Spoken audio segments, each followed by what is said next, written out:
It's long overdue. I would say it's one of the poorer streets in town.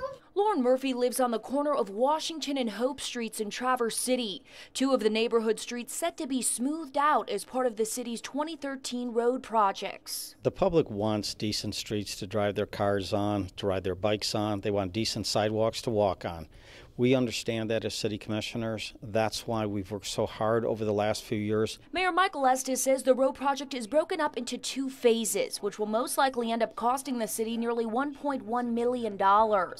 Phase 1 will focus on 5 locations within the city, most notable a stretch of Sheridan Road from M37 to Eastern Avenue, which will be ripped up and resurfaced. There will also be some curb and gutter replacement work on this stretch. This year's particular list of street projects, the utilities have been a big driver.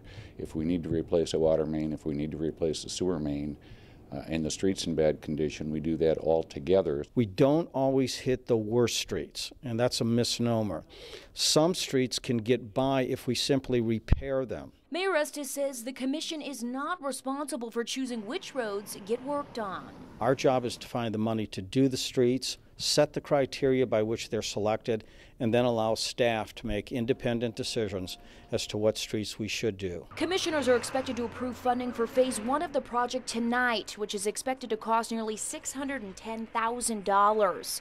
Phase 2 will cost more than $710,000 and will focus on 7 neighborhood streets, including Washington and Hope, which are covered in potholes and old bricks. Also, a gravel section of Grove Street from Rose to Grant will get paved. Mayor Estes says the push to improve city roads really kicked into high gear about 6 years ago. We had a study at that time that said if you really want to repair the streets in a 30-year type cycle and keep them maintained, you need about $1.5 million to $2 million annually to do that. At the time when we initially started this, the $1 million is all that we could really eke out of the budget.